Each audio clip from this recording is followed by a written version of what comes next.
Hi friends, welcome back to our channel. दोस्तों, science में जो बायोलॉजी की क्लास चल रही है उसमें आज हम लोग क्लास 7 को कवर करेंगे। या कुमार गौरव सर के द्वारा जो जीके जीएस ब्रह्मास्त्र बैच चल रहा है उसी का रिवीजन क्लास है। हम लोगों ने अपनी पिछली क्लास में पाचन तंत्र के टॉपिक देखे थे, कुछ टॉपिक बच गए हैं, उसको इसमें देखेंगे। उसके बाद हम लोग ब्लड देखेंगे। अग्नाशय ग्रंथि में से अग्नाशय रस निकलता है। अग्नाशय ग्रंथि को मिश्रित ग्रंथि भी कहा जाता है। बीटा कोशिका में इंसुलिन का निर्माण होता है जो कि रक्त में ग्लूकोज की मात्रा को नियंत्रण करता है। बीटा कोशिका में किसका निर्माण होता है? इंसुलिन का निर्माण होता है जो रक्त में ग्लूकोज की मात्रा को कंट्रोल करता है।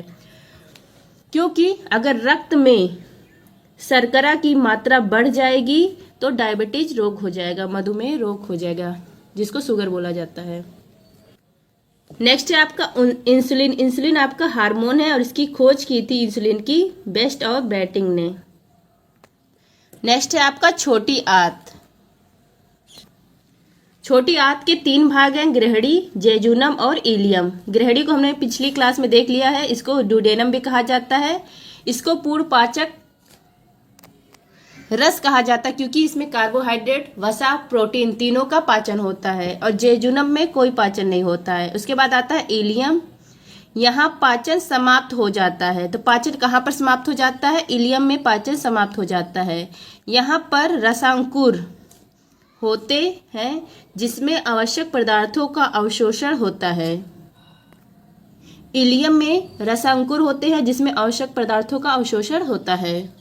मीन्स आपका इलियम में पाचन और पदार्थों का अवशोषण होता है। अगर क्वेश्चन पूछे कि पाचन और पदार्थों का अवशोषण किसमें होता है तो वह होता है इलियम में। अब नेक्स्ट है आपका बड़ी आंत, लार्ज इंटेस्टाइन। इसके भी 3 भाग हैं, सीकम, कोलोन, रेक्टम। हमने अभी ऊपर देखा कि पाचन समाप्त हो गया इलियम में, यहाँ पर पाचन नहीं होगा। उसके बाद जो होता है वेस्ट, वो अपशिष्ट जो होता है वो एनस गुदा के माध्यम से एग्जिट हो जाता है। यहाँ पर देखिए फिर से पाचन का क्रम देख लीजिए। सबसे पहले जो भोजन है वो मुख गुहा से एंट्री लेता है, फिर ग्रसनी में जाता है, फिर ग्रास नली, अमाशय, छोटी आंत। छोटी आंत के 3 पार्ट हैं, ड्यूडेनम, जेजुनम, इलियम। इन तीनों से होते हुए बड़ी आंत में जाता है। बड़ी आंत के 3 पार्ट हैं, सीकम, कोलोन, रेक्टम। रेक्टम को मलाशय भी कहा जाता है। इन तीनों से होकर लास्ट में एनस गुदा से बाहर निकल जाता है। अब हम लोग देखेंगे ब्लड। इसको रक्त बोलिए, रुधिर बोलिए या खून बोलिए। स्टडी ऑफ ब्लड, स्टडी का जो अध्ययन है वह कहलाता है हिमेटोलॉजी। रक्त एक तरल संयोजी ऊतक है। तो रक्त कैसा ऊतक है? तो संयोजी ऊतक है। रक्त का पीएच मान 7.4 होता है और इसकी प्रकृति हल्का क्षारीय होती है। नेक्स्ट है आपका एक सामान्य मनुष्य में 5 से 6 लीटर रक्त होता है। मतलब शरीर के वजन का 7 से 8% क्या होता है? रक्त होता है।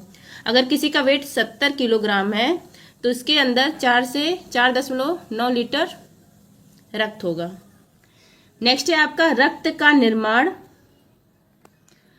लाल अस्थि मज्जा में होता है। रक्त का निर्माण कहाँ पर होता है? लाल अस्थि मज्जा में होता है, रेड बोन मैरो। रक्त के 2 पार्ट होते हैं, प्लाज्मा और रक्त कणिकाएं। प्लाज्मा शरीर में 55% होता है और रक्त कणिकाएं शरीर में 45% होती हैं। जो रक्त का तरल भाग आपका प्लाज्मा होता है। प्लाज्मा में 92% जल होता है। इसमें फाइब्रिनोजन प्रोटीन होती है और यह रंगहीन होता है, हल्का पीला रंग का होता है प्लाज्मा। नेक्स्ट है आपका रक्त कणिकाएं। शरीर में 45% होता है, आरबीसी, डब्ल्यूबीसी और प्लेटलेट्स। इनको भी हम लोग आगे देखेंगे। यहाँ पर नोट है,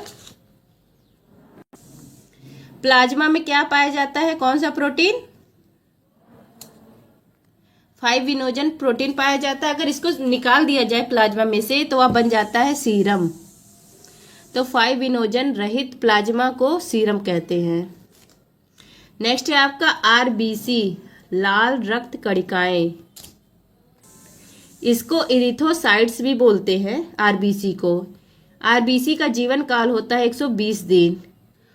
आरबीसी का कब्रिस्तान या कहाँ पर मरती हैं? प्लीहा में। इसको तिल्ली तिल्ली भी बोलते हैं, स्प्लीन।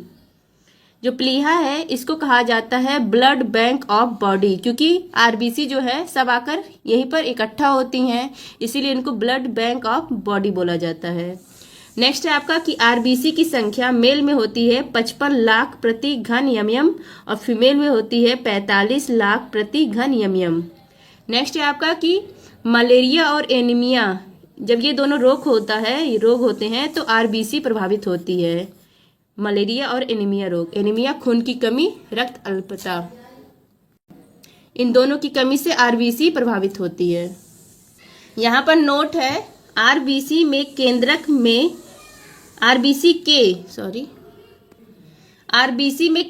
नहीं पाया जाता है, लेकिन ऊंट और लामा इसके अपवाद हैं।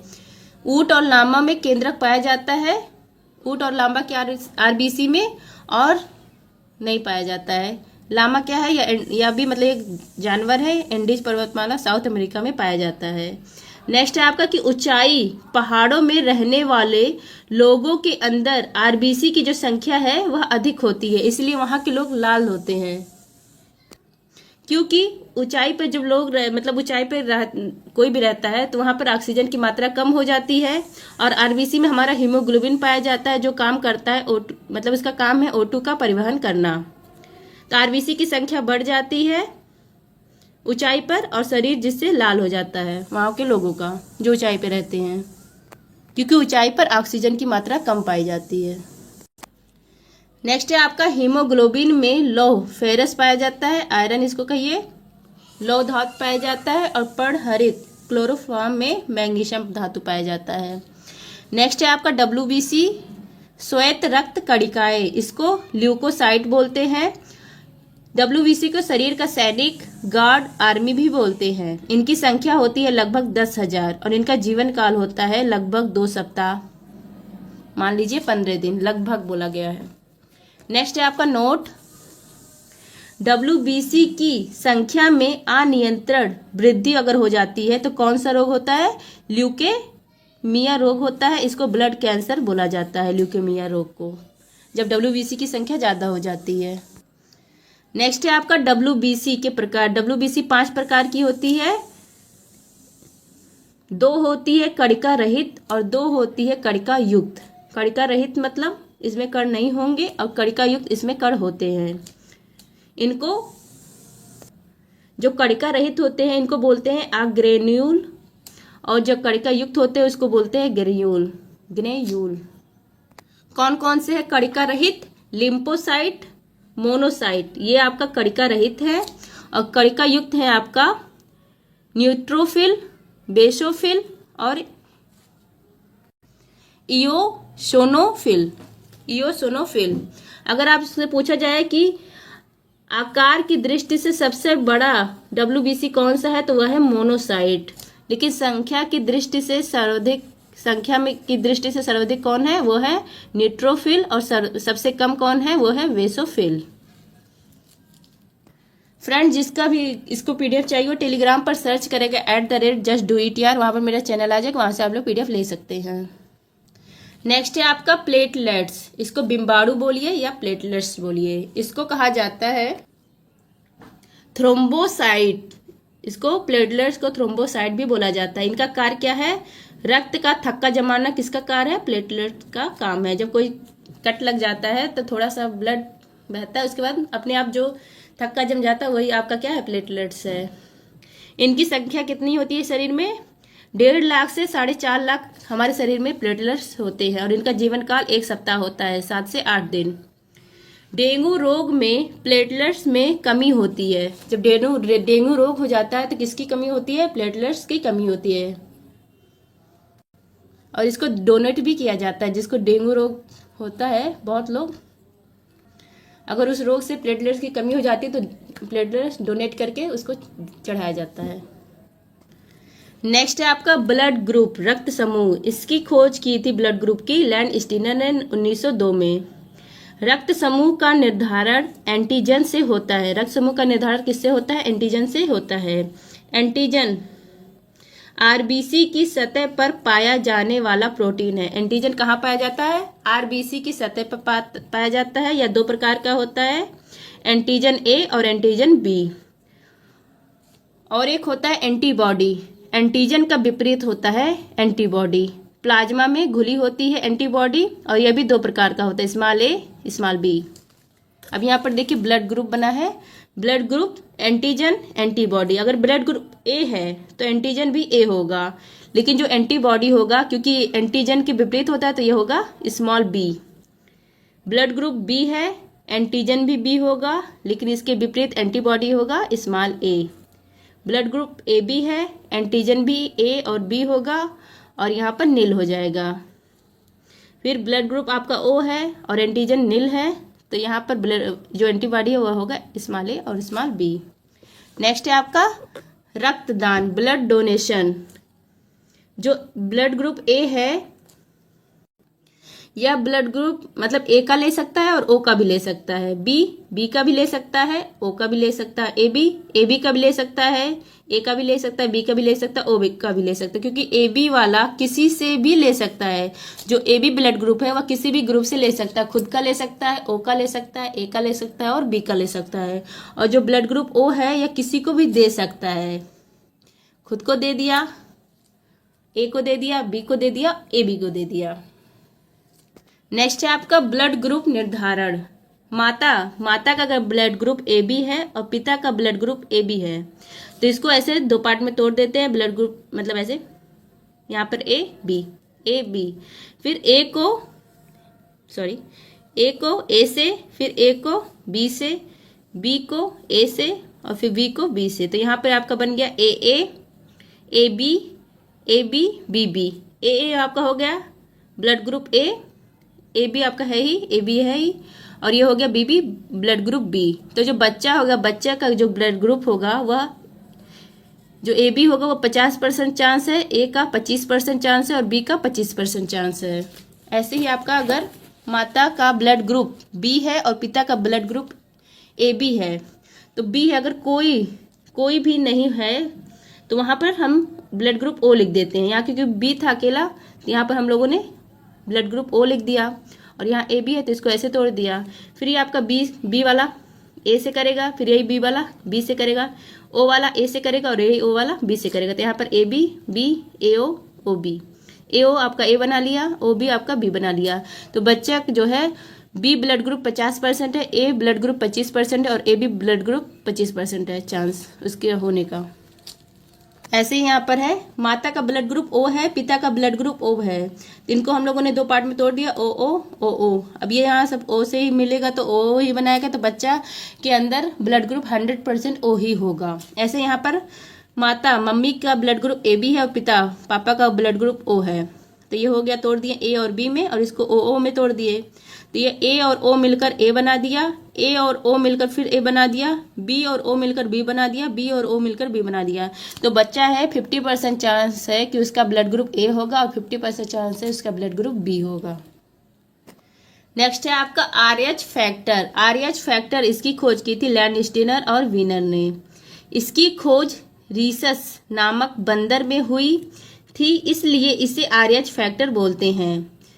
डी एंटीजन भी बोलते हैं आरएच फैक्टर को। क्या बोलते हैं? डी एंटीजन भी बोलते हैं। आरएच फैक्टर अगर उपस्थित होता है शरीर में तो उसको आरएच प्लस बोलते हैं, अगर अनुपस्थित होता है शरीर में तो आरएच माइनस बोलते हैं। जैसे ब्लड ग्रुप ओ है, अगर ओ पॉजिटिव है तो इसका मतलब आरएच फैक्टर उपस्थित है, ओ निगेटिव है इसका मतलब आरएच फैक्टर उपस्थित नहीं है। जैसे आपका ब्लड ग्रुप ए बी है, अगर ए बी पॉजिटिव है तो मतलब आरएच फैक्टर उपस्थित है शरीर में, और ए बी निगेटिव है तो आरएच फैक्टर उपस्थित नहीं है। अब यहाँ पर देखिए सार्वभौमिक दाता यूनिवर्सल डोनर ग्रुप कौन सा होता है? ओ निगेटिव होता है। देने वाला हमेशा घाटे में होता है, इसलिए ओ निगेटिव। ये देने वाला मतलब ट्रिक है, कैसे याद करें? O negative. जैसे अगर किसी का एक्सीडेंट होता है और उसका ब्लड ग्रुप नहीं पता है तो उसको आंख बंद करके इमरजेंसी में कौन सा ब्लड ग्रुप दिया जाता है? ओ निगेटिव, क्योंकि ओ निगेटिव सर्वदाता ग्रुप है। नेक्स्ट है आपका सार्वभौमिक रक्तग्राही यूनिवर्सल ब्लड एक्सेप्टर, वह कौन है? ए बी पॉजिटिव है। लेने वाला की हमेशा बढ़ोतरी होती है। तो ये पॉजिटिव है, यही ट्रिक याद रखिए। ए बी पॉजिटिव आपका यूनिवर्सल ब्लड एक्सेप्टर है। यहाँ पर एक रिमार्क है, वैज्ञानिक शादी सर ने लिखवाया है, मतलब वर रसगुल्ला जो मेल है, वधु रसगुल्ली जो फीमेल है। RH फैक्टर उसके शरीर में है वर के अंदर, और RH फैक्टर वधु के भी अंदर है, तो सही बात, कोई दिक्कत नहीं होगा बच्चे को होने में। RH नेगेटिव वर के अंदर है और RH नेगेटिव वधु के अंदर है, तब भी कोई दिक्कत नहीं होगा बच्चे होने में। RH पॉजिटिव और मतलब RH पॉजिटिव वर के अंदर है और RH नेगेटिव वधु के अंदर है, तो समस्या होगी। अभी हम लोग आगे देखते हैं। RH नेगेटिव वर के अंदर है, RH पॉजिटिव वधु के अंदर है, तो भी कोई दिक्कत नहीं होती है फ्यूचर में बच्चा होने पे। पहले ये 2 पॉइंट देखिए। बच्चे के जन्म के समय प्लेसेंटा से रक्त बच्चे से माँ की ओर प्रभावित होता है। प्लेसेंटा क्या होता है? माँ से बच्चे जो जुड़ा होता है, जो माँ से बच्चा जुड़ा होता है उसे प्लेसेंटा कहते हैं। नेक्स्ट है आपका कि समान एंटीजन और समान एंटीबॉडी नहीं होना चाहिए, नहीं तो इससे रोग हो जाता है। कौन सा रोग होता है? इरिथ्रोब्लोइस्टोसिस फिटेलिस, इतना कठिन नाम है तो आपका कौन सा रोग हो जाएगा? इरिथ्रोब्लोइस्टोसिस फिटेलिस, यह रोग हो जाता है। जिससे पहला बच्चा होता है तो कोई दिक्कत नहीं होती, लेकिन जब दूसरा बच्चा होता है तो वो बच्चे की अगर वो रोग हो जाता है तो मृत्यु हो जाती है। यहाँ पर देखिए नोट है, अगर पिता का ब्लड ग्रुप RH पॉजिटिव है और माता का ब्लड ग्रुप RH नेगेटिव है तो पहली सतती के दौरान रक्त बच्चे से माँ की ओर प्रवाहित होगा, जिससे माँ के अंदर RH एंटीजन के विरुद्ध एंटीबॉडी तैयार होगी, लेकिन फर्स्ट बच्चा स्वस्थ होगा। अगर सेकेंड अगर मतलब पेरेंट्स जो है वो सेकेंड बच्चा करते हैं और हुआ तो बच्चे में RH ब्लड ग्रुप होगा, अर्थात उसमें RH एंटीजन होगा, और माँ में पहले से RH नेगेटिव एंटीबॉडी है और समान एंटीजन समान एंटीबॉडी से सेकेंड बच्चे की मृत्यु हो जाएगी। इस रोग को इरिथ्रोब्लोइस्टोसिस फिटेलिस रोग कहते हैं। इसीलिए अगर जिसको मतलब मेल में RH पॉजिटिव है और फीमेल में RH नेगेटिव है, मतलब जब भी कोई मतलब पेरेंट्स बनने वाला होता है तो उसकी ब्लड ग्रुप देखा जाता है। अगर उन मेल का RH पॉजिटिव है और फीमेल का RH नेगेटिव है तो डॉक्टर एक इंजेक्शन कहते हैं इसको लगवा लीजिए, उसके बाद अगर आप कितने भी बच्चे करते हैं तो ये दिक्कत नहीं होगा। लेकिन जिसने इंजेक्शन नहीं लगाया तो पहला बच्चा तो उनका स्वस्थ होता है, लेकिन दूसरा बच्चा उसको यह रोग हो जाएगा जिससे उसकी मृत्यु हो जाएगी। आई होप फ्रेंड्स मैंने कोशिश की है समझाने की। अगर वीडियो अच्छा लगे तो please like share and subscribe. मिलते हैं नेक्स्ट वीडियो में। धन्यवाद।